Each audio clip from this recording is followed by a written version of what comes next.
Bienvenue sur Africa 24 dans cette nouvelle édition du Morning News. Voici les titres de l'actualité. Plus que quelques heures avant la fin de la campagne électorale au Tchad en vue de l'élection présidentielle du 6 mai, 10 candidats sont en lice, dont l'actuel président de la transition, le général Mahamat Idriss Déby. Ses équipes se mobilisent pour tenter de convaincre les derniers indécis. Suspension des constructions sur le littoral à Dakar, au Sénégal. Les nouvelles autorités ont décidé de se pencher sur la question du foncier en bord de mer, source de nombreux litiges. Et au Nigeria, les salaires des fonctionnaires vont augmenter jusqu'à 35% selon certaines catégories. L'annonce a été faite le 30 avril, la veille de la fête du travail. L'augmentation est antidatée à janvier 2024, une aubaine pour les employés du gouvernement dans un contexte d'hyperinflation.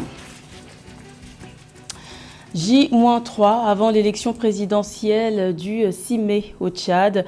La campagne électorale arrive à son terme pour les 10 candidats en lice.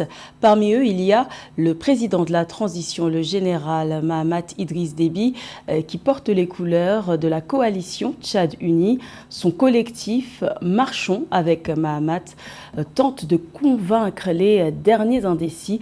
Reportage de notre correspondant au Tchad, Mahamat Ramadan, commentaire Catherine Gombe. À quelques heures de la clôture de campagne pour l'élection présidentielle du 6 mai 2024, les équipes de campagne du candidat de la coalition Tchad Uni, Mahamat Idriss Déby, multiplient les sensibilisations au profit de son programme politique. C'est le cas du bureau de soutien collectif 2M, Marchons avec Mahamat, qui organise des séances de débat à travers la capitale autour des propositions phares du candidat de l'ancienne majorité. L'objectif est de permettre aux électeurs tchadiens de comprendre les propositions du candidat Mahamat Idriss Déby afin de faire un meilleur choix le jour des votes. Nous sommes effectivement un collectif qui s'intéresse au contenu du candidat, qu'est-ce qui est présent d'abord comme bilan et ensuite comme programme politique. En ce qui concerne son programme politique, nous avons tout le soin d'abord d'être associés un peu avant et ensuite d'être mandatés entre guillemets par la Direction nationale des campagnes pour en faire une large vulgarisation. Et depuis que nous avons lancé le collectif, nous sommes extrêmement sollicités et nous vulgarisons ce programme partout. Pour les membres du collectif 2M, Marchons avec Mahamat, le candidat de la coalition Tchad Uni Mahamat Idriss Déby est un homme d'action qui a tenu tous ses engagements pendant la période de transition, notamment la mise en place de nouvelles institutions, la tenue du dialogue national inclusif, la réconciliation nationale, l'organisation du référendum qui a abouti à l'adoption d'une nouvelle constitution, la réforme de l'armée et l'organisation de l'élection présidentielle. Ils estiment qu'un mandat de 5 ans permettra au président sortant de poursuivre avec la mise en œuvre des programmes ambitieux dans le domaine social et économique. Notre véritable talon d'Achille, c'est l'électricité, qui est un domaine qui nécessite le temps long, parce qu'il faut bien commencer un jour et attendre plusieurs années pour en tirer profit et pour pouvoir toucher du doigt les bénéfices. Là, il y a eu plusieurs milliards qui ont été injectés pendant la phase de la transition. D'autres ressources financières vont être mobilisées pour justement renforcer le domaine énergétique. Mais la véritable dynamique qui doit s'enclencher et qui est prévue dans ce programme politique, c'est la diversification des sources d'énergie. Alors que les équipes de campagne du candidat de la coalition intensifient les mobilisations à l'intérieur du pays, le collectif 2M Marchons avec Mahamat, de son côté, fait une campagne de proximité dans la capitale pour expliquer et convaincre l'Indjamenois, qui constitue la majeure partie des électeurs, à voter le candidat de la stabilité et de l'unité nationale, Mahamat Idriss Déby. Une stratégie décisive qui a permis de reconquérir les électeurs sceptiques. La communauté économique des États de l'Afrique de l'Ouest, CEDEAO, l'Union africaine et l'Organisation internationale de la francophonie, OIF, ont salué le 1er mai le bon déroulement des élections législatives et régionales du 29 avril au Togo, un processus électoral qui s'est déroulé dans un climat de protestation lié à l'adoption de la nouvelle constitution devant faire passer le pays d'un régime présidentiel à un régime parlementaire. Le point avec Cheikh Omar Kamara. Les missions électorales de la CEDEAO, de l'Union africaine et de la francophonie dépêchées au Togo à l'occasion du double scrutin législatif et régional ont rendu leur verdict.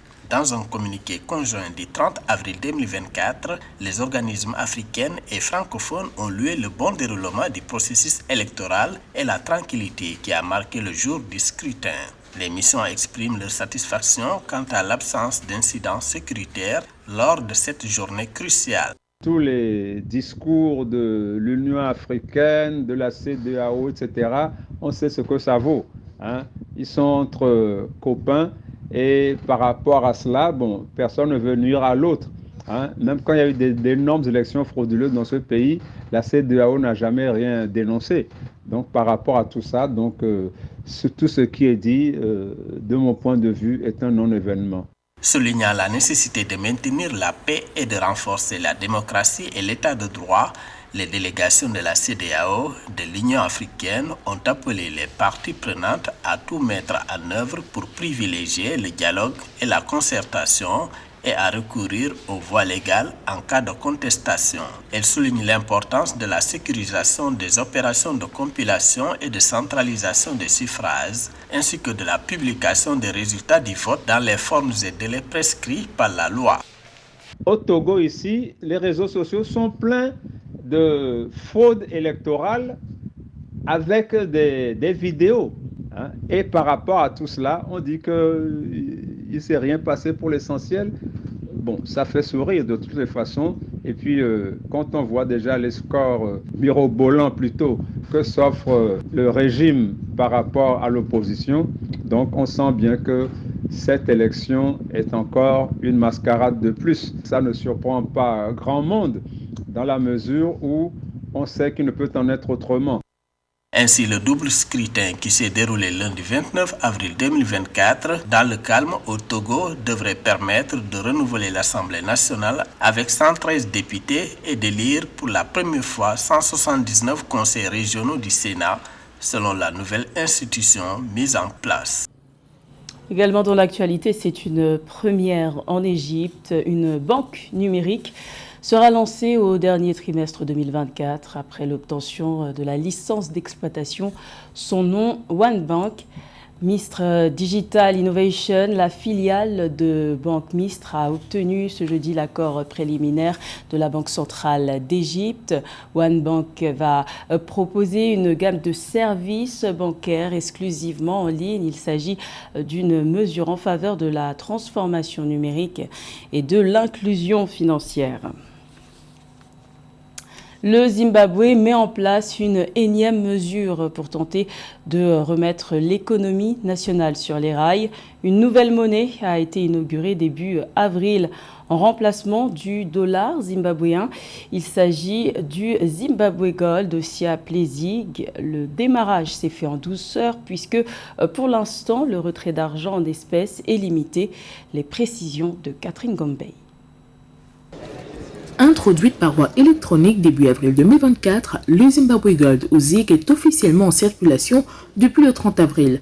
Cette nouvelle monnaie remplace désormais le dollar zimbabwéen dont la valeur s'est effondrée en 2023, entraînant une inflation galopante. Suite au court délai accordé aux banques pour la transition vers le ZiG, un plafond de retrait a été fixé à 3 000 ZiG pour les particuliers et à 30 000 ZiG pour les entreprises. Des limites différentes ont été fixées pour différentes entités. Les écoles, hôpitaux, cliniques et autorités locales auront une limite mensuelle de 250 000 ZiG, tandis que les ministères et départements gouvernementaux auront une limite de 300 000 ZiG. Il est à préciser qu'aucune limite n'est fixée pour les retraits en espèces effectués par le Parlement, les tribunaux et les organisations internationales. Nous faisons ce que nous faisons pour nous assurer que notre monnaie locale ne meurt pas. Nous sommes déjà dans une situation où près de 85% de nos transactions sont effectuées en dollars américains parce que notre monnaie n'a pas suffisamment vécu pour stocker de la valeur.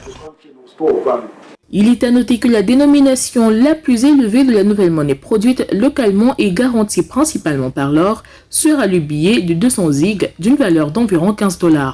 Selon les autorités, l'objectif de l'introduction du ZiG est de remédier à l'environnement hyperinflationniste que les Zimbabwéens subissent depuis l'an 2000. Une solution pour laquelle les citoyens émettent beaucoup de réserves. Je m'attends à ce que la monnaie apporte de la stabilité. mais je veux qu'elle soit acceptée par toutes les transactions et pas seulement pour les petites dépenses comme les frais de transport ou les courses, pour continuer à utiliser le dollar américain pour les gros achats. Malgré l'optimisme des autorités, d'après les premières indications des économistes, une version numérique du ZiG a déjà connu une dépréciation de 25% par rapport au dollar américain sur le marché noir. Il s'agit de la troisième monnaie introduite au Zimbabwe au cours de la dernière décennie. Historiquement, il y a eu des politiques majeures concernant les monnaies comme la monnaie légale au Zimbabwe, y compris l'adoption du dollar américain en 2009, après que l'hyperinflation a décimé la valeur de la monnaie locale. Les constructions sur le littoral sont dans le viseur du nouvel exécutif sénégalais. Le président Bassirou Diomaye Faye a ordonné la suspension provisoire des chantiers sur plusieurs sites situés en bord de mer à Dakar, zone soumise à une pression foncière importante. Ce dossier n'est pas nouveau. Alors, quelle suite sera donnée à cette action entamée par le nouveau chef de l'État sénégalais? Élément de réponse avec Samantha Saberou Saboubanga.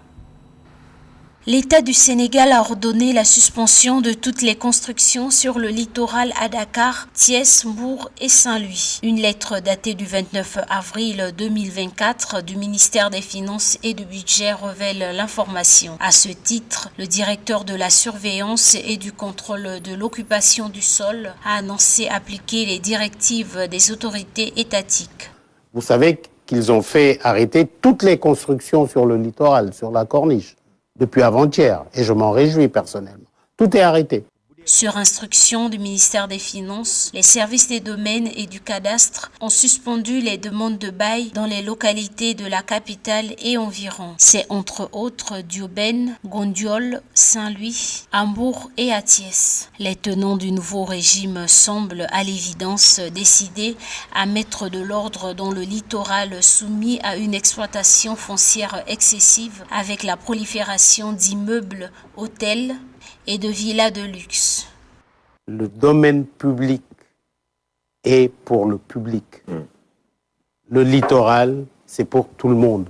Tout le monde doit voir la mer. Tout le monde qui veut se baigner doit pouvoir aller se baigner. Ces suspensions provisoires dureront jusqu'à instruction contraire, précise le directeur général des impôts et domaines, Abdoulaye Diagne. Pour rappel, ce n'est pas la première fois que les nouveaux régimes s'engagent dans des opérations à forte dose. Ses prédécesseurs Abdou Diouf, Abdoulaye Wade et Macky Sall se sont tous livrés à cet exercice, mais le plus souvent sans lendemain. Le nouveau président Diomaye Faye brisera-t-il cette tendance ? Au Nigeria, le gouvernement a anticipé la fête du travail célébrée le 1er mai. Les autorités ont annoncé la veille une augmentation de salaire jusqu'à 35% pour les fonctionnaires. Cette mesure arrive à point nommé pour les bénéficiaires à l'heure où le pays est confronté à la pire crise du coût de la vie qu'il ait connue depuis 3 décennies. Les explications de Pauline Minka. Au Nigeria, le gouvernement fédéral a approuvé l'augmentation de salaire de 25% et 35% pour les fonctionnaires dans 6 structures salariales consolidées, a déclaré mardi 30 avril 2024 le chef de la presse de la Commission nationale des salaires et des revenus, Emmanuel Dioko. Une augmentation qui, selon certains experts, améliorera à court terme le pouvoir d'achat des fonctionnaires. L'augmentation des salaires des fonctionnaires va à court terme améliorer le pouvoir d'achat, va contribuer à l'amélioration du cadre de vie des fonctionnaires, mais c'est très loin de contribuer immédiatement à juguler l'inflation. Selon la Commission nationale des salaires, le fonctionnaire le moins payé gagnera 450 000 naira par an, soit 37 500 naira par mois.